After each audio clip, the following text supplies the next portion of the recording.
ndakadzwa nekurohwa nemutumbu wena masikatezi rohwa nemutumbu musingaita mutombo zvawo kuti chii kutange kune outbreak yemutumbu kudaro handitotoziva hamene ndachita kuswirira nekubasa kwesuku handichingomhanya hamene kuti kuchii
takatonotora firiji nemushini uyu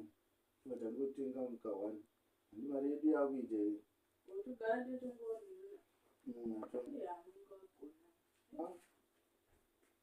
kumeseji ndeyei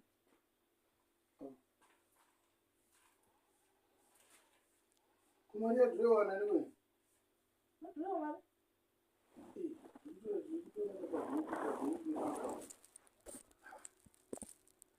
patodhirewa futi imwe kumari yadhirewa chirudzii 10,000 yatotanga kutorwa kukatorwa futi imwe 5,000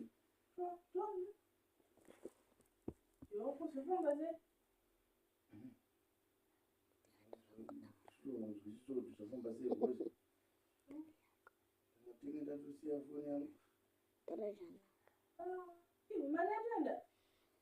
yatorwa kanini handiona ndicho zviri kutobva mukutoyaipa kandiona iyo yakatonzwa 3 to 5 minutes izvi yakati 3 minutes yatobva kutorwa izvezvi patanga kutorwa 10 wakatorwa imwe 5 ina handisiti ndasei nekozi iri kutobva kutotorwa irazatienda kudhirowa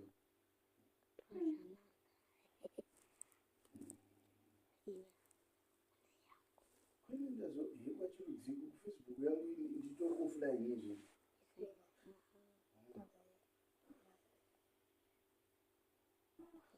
kokuwhatsapp uku kwedzinhamba dzisina kana nekirikini dzamodzidhirita kaimwe munhu ndamapicture azosenda nemalinga yanga zvona send your pictures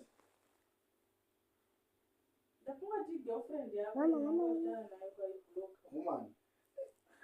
yatomubhuloka munhu ininyauta tahekwa ndeyewo changa achitoheka iye ndiyacho ataheka aheka foni apa picture yasenda ine linki yese yatosenda linki ndioningira tororo hatiwaribaya linki uchida kutarisa mapicture watoribaya ipapo yazvayaheka